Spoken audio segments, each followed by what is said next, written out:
اللہ کے رسول صلی اللہ علیہ وآلہ وسلم کی ساری سیرت ہمارے سامنے. حضور ہمیشہ 2 جانور ذبح کیا کرتے ہیں. کسی نے پوچھ لیا حضور آپ ایک جانور کیوں ذبح نہیں کرتے بلکہ 2 جانور کیوں ذبح کرتے ہیں؟ تو میرے حضور میں ایک جانور میں اپنی طرف سے ذبح کرتا ہوں اور ایک جانور اپنے آنے والے غریب امتیوں کی طرف سے ذبح کرتا ہوں جو دولت نہیں رکھتے ہوں گے. میں محمد ان کی طرف سے بھی قربانی ادا کرتا ہوں. حضور تو اتنے شفیق ہیں کہ اس ہر موقع پر حضور علیہ السلام نے امت کو یاد رکھا اور میں جو غریب جو ہے وہ قربانی نہیں دے سکتے میں محمد ان کی طرف سے بھی قربانی ادا کر رہا ہوں.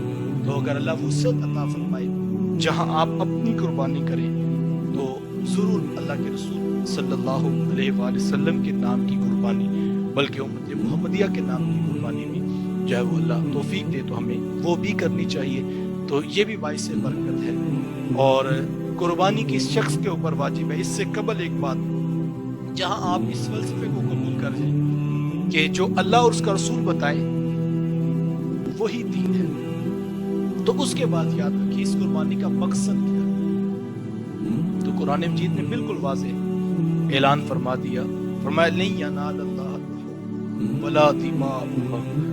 فرمایا کہ تمہاری قربانیوں کا نہ گوشت اللہ کو پہنچتا ہے اور نہ ہی خون اللہ کو پہنچتا ہے. گوشت ہم کھا لیتے ہیں غرباء میں تقسیم کر دیا جاتا ہے, خون نالیوں میں بہہ جاتا ہے, کھالیں دینی مدارس فلاحی تنظیمات والے اٹھا کے لے جاتے ہیں. یہ سارا عمل جس کو عبادت کا درجہ دیا گیا ہے اس میں سے اللہ کو کیا پہنچا؟ جانور تمہاری آنکھوں کے سامنے جو ختم ہو گیا لیکن اللہ کو کیا پہنچا؟ تو واضح 1400 سال قبل اس حقیقت کو بیان کر دیا. فرمایا پریشان نہ ہونا وَلَٰكِن يَنَالُهُ التَّقْوَىٰ مِنكُمْ. تمہارے دلوں کا تقوی ہے جو تمہارے رب کو ضرور پہنچے.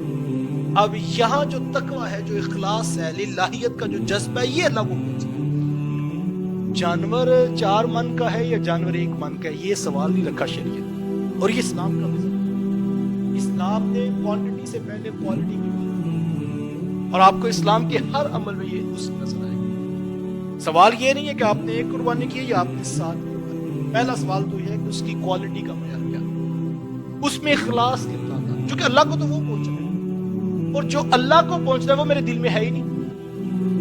میں تو لوگوں کو خوش کرنے کے لیے کر رہا ہوں, میں تو سوسائٹی میں اپنا نام برقرار رکھنے کے لیے کر رہا ہوں. میں چونکہ جو ہے وہ سوشلی بڑا ایکٹیو پرسن ہوں اور میں نے سوشل میڈیا پہ بھی جو ہے ویڈیو اپلوڈ کرنی ہے اور پھر ظاہر میں ٹاؤن میں رہتا ہوں تو دائیں بائیں والے کیا سوچیں گے انہوں تو ابھی تک جانور بھی نہیں خریدا ہے.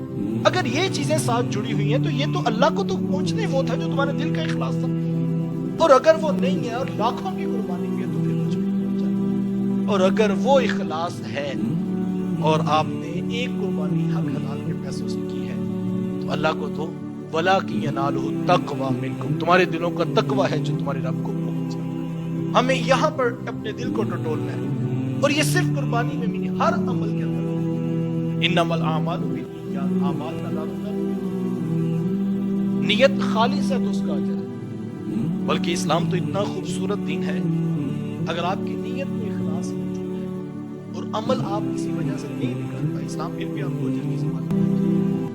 حدیث موجود ہے اللہ کے رسول صلی اللہ علیہ وآلہ وسلم نے ارشاد فرمایا حضور میں کل قیامت کے دن ایک شخص آئے گا اور اس کا نامہ اعمال اس کے ہاتھ میں پکڑایا جائے گا. جب وہ دیکھے گا تو اس کے اندر حج بھی لکھا ہوگا اور زکوٰۃ بھی لکھی ہوگی اور عمرہ بھی لکھا ہوگا. تو جب دیکھے گا تو حیرت میں ڈوب کر کہے گا مالک میں تو ساری زندگی نہ حج کیا نہ عمرہ کیا نہ حرم کعبہ دیکھا نہ در حبیب پہ حاضری کا شرف پایا لیکن یہ نامہ اعمال میں حج بھی لکھا ہوا ہے اور یہاں پر عمرہ بھی لکھا ہوا ہے. تو اللہ کی رحمتیں جواب دے گی کہ میرے بندے تو حج تو نہیں کر سکا تھا, تو عمرے پر تو نہیں پہنچ سکا تھا, لیکن جب حاجیوں کے قافلے جاتے تھے تیرا دل تو تڑپتا تھا.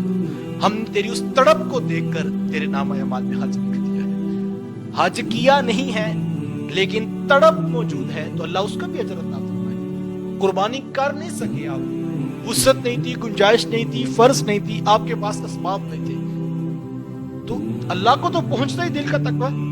وہ تو جانتا ہے اگر ہوتا تو میرا بندہ رکنے والا نہیں تھا, یہ سب کچھ میرے نام پر قربان کرنے کے لیے تیار ہے.